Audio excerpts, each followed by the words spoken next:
Oh hi, I'm back with another episode on my cooking show. Cooking show. Today we're gonna make a Turkish lamb stew for dinner tonight. It is a take on the recipe called kavurma. It's my version of it. And it's delicious. And it's good every time. I don't know, something about this recipe. It just works every time. So let's begin. The ingredients are, we start with olive oil, onion, and so it's like a Turkish oregano. I feel like it's a mix between rosemary and oregano. It's like somewhere in between. So you could do a little bit of rosemary, a little bit of oregano. And then we have garlic. Oh, do I have garlic? Yep. Garlic. And we put lamb bottom.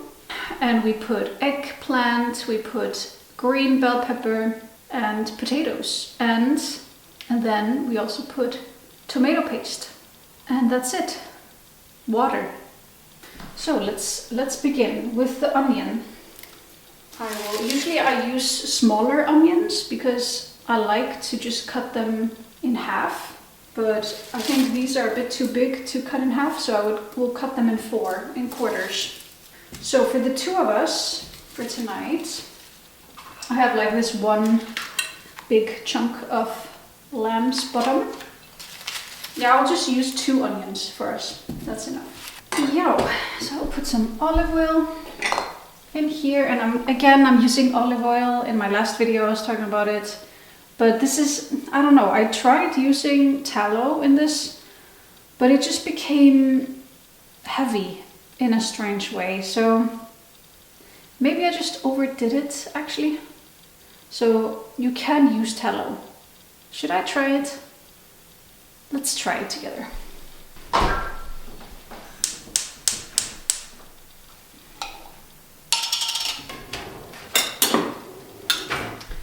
So yeah, let's melt some tallow in the pot. This is beef tallow. And not too much, because what I would suggest if you do this for the onion, frying the onion in tallow, I would add some olive oil just in the end, because it just kind of adds a nice flavor, I think.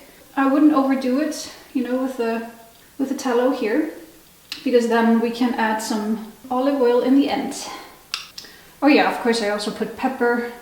I never actually put, do I put chili? I think maybe a little bit of chili. Just rub the tallow in your skin. It's the best skincare.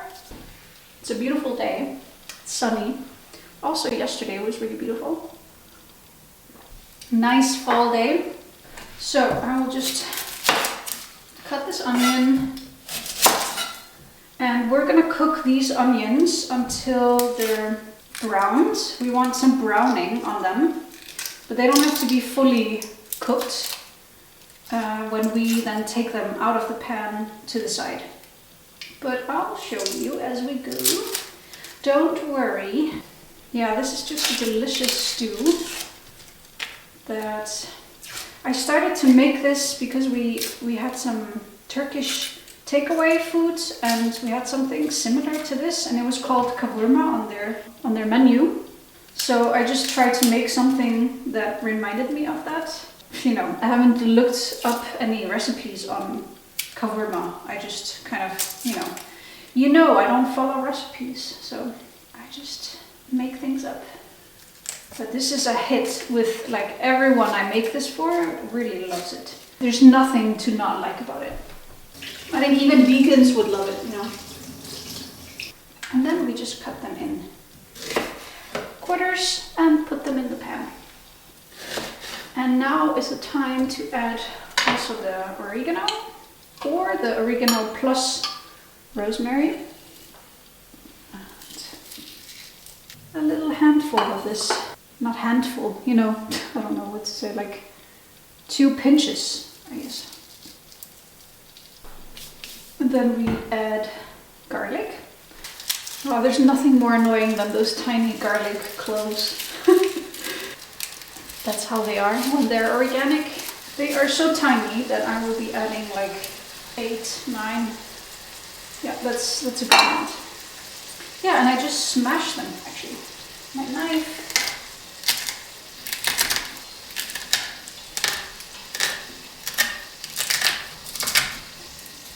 In they go.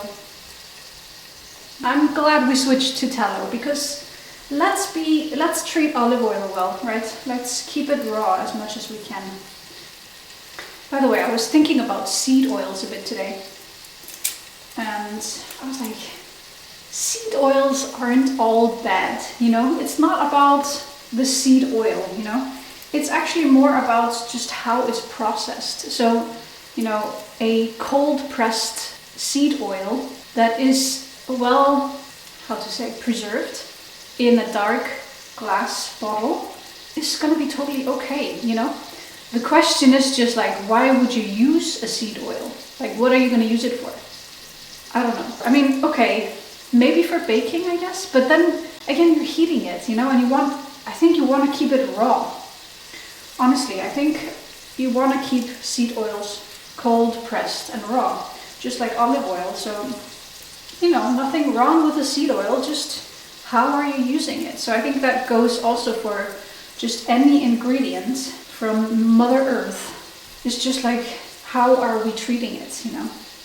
You have to know how to work with the ingredients and source it properly. Just like you should probably not overconsume canned beans. Rather, you should soak them and rinse them and boil them and rinse them and, you know, like really treat them with respect. That's a different story. I guess my conclusion is like no more ingredient shaming. Just, you know, be aware of the process. So, nothing is happening yet. It takes some time to brown. Let's add some pepper.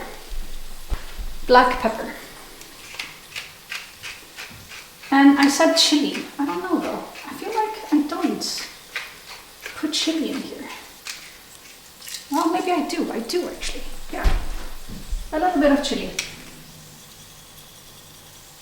I made myself some coffee. It's taking a while with the onion. I feel like they take the longest to cook, you know, so decaf coffee with raw milk.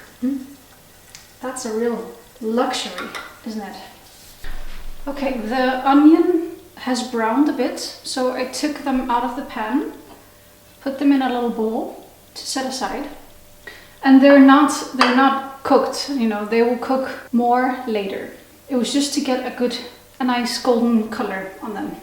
And then we're gonna start frying this meat. I have the meat in like bite chunks sizes here. But I wasn't aware that the bone was in. I've never done this with the bone in, so I just have this chunk of bone that I will have to just cook with it. And I guess we'll get some extra nutrients in the stew then. So let's add a little more tallow to fry it in, and then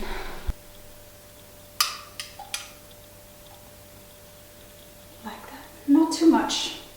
And so I just do it in rounds because I also want to brown the meat a little bit, sear it. We do it in like 3 rounds maybe, and then we just add the meat over on top of the onion to relax a bit. I will salt it and add pepper to it as well. Just a little bit. So you don't want to overcrowd the pan. And I really just sear it on one side, and then I just stir it a bit and then take it out and do the next round. And the meat also doesn't have to fully cook, it's just to get a little bit of browning, and that's it. Very nice. Exactly. Stir it around. And then I'll just scoop it up. That's good. Next can go in.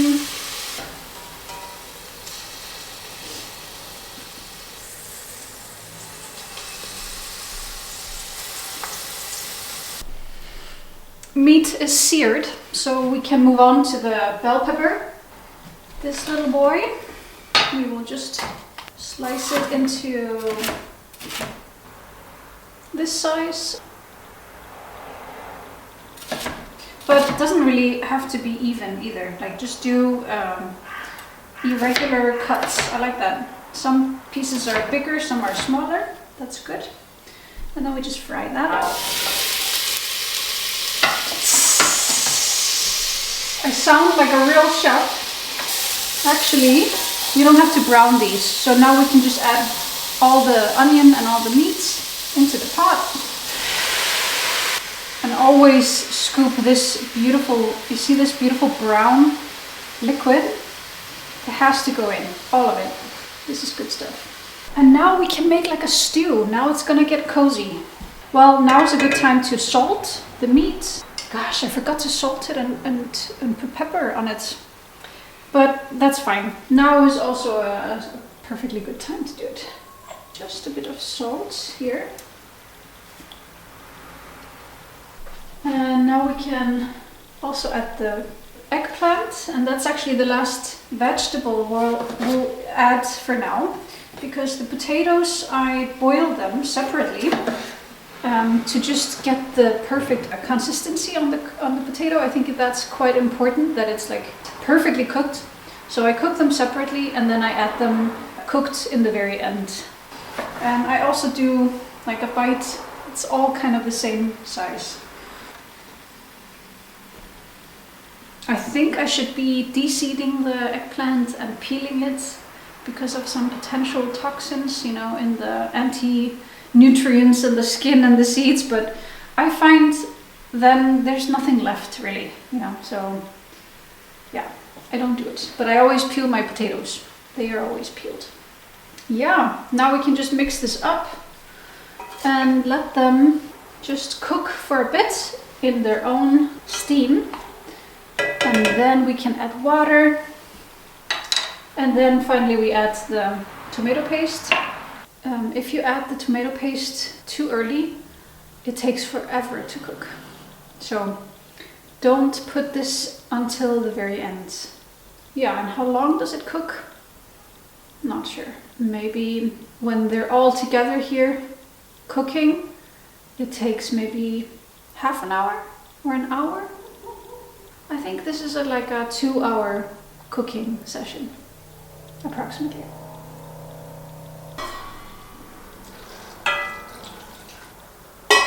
And don't add too much water to begin with, because the vegetables will cook down, and yeah, you can always add more. So you don't want to remove liquid because it's all good flavors that you want to protect and preserve. It's looking very good and soft, and it smells amazing. I don't want to make it into a mush either, you know, so it's time to add the tomato paste. And we will do, for this pot, this is like 2 liters of stew, we will do like this whole thing, 100 grams of tomato paste. And I usually let it cook a bit longer with the tomato paste, you know. I added a bit more water, and now I'm just gonna boil the potatoes, have them ready for the stew, and then we're basically, we're gonna just taste it, see if we need more salt or pepper. The onion can take, it can all take some more cooking, so we're just gonna continue boiling this in the tomato paste. So yeah, you can just chop the potatoes in a similar size to all the veggies and the meat, and then boil them in some salty water, and then we'll be back when I add them in. And to enjoy this stew, it's really nice to have some white bread, some baguette, or something similar. Yeah, but we're not gonna have bread tonight because I don't know. It's just the 2 of us, and we have potatoes in there, and it's perfectly satisfying. So it's time to test if it's all cooked as we like it to be, you know, soft to chew. Put a fork through the veggies. See how soft they are. But let me just, actually a good idea is to just chew an onion. And then we'll stop if it's pleasant to eat. And I forgot to mention that this stew just gets better with time. So this stew is gonna be the best in 2 days. But it's also gonna be fantastic tonight. So no worries.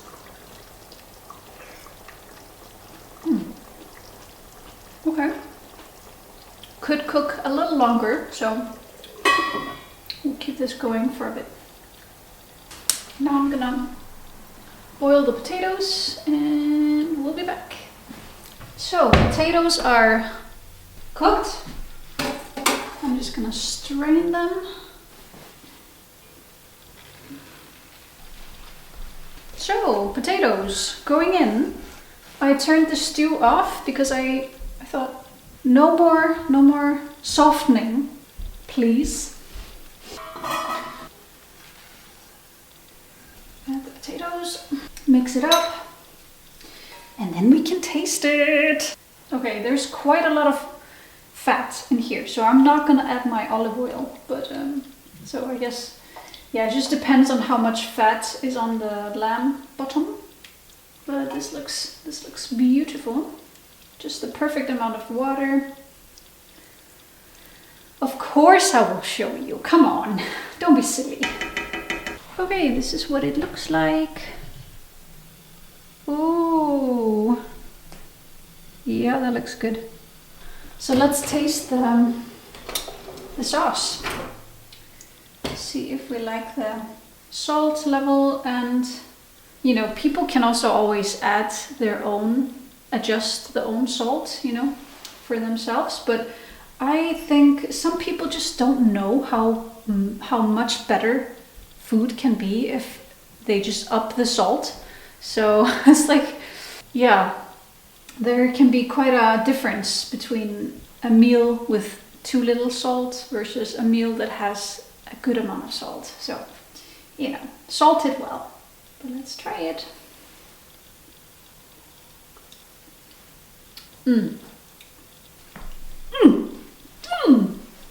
So good.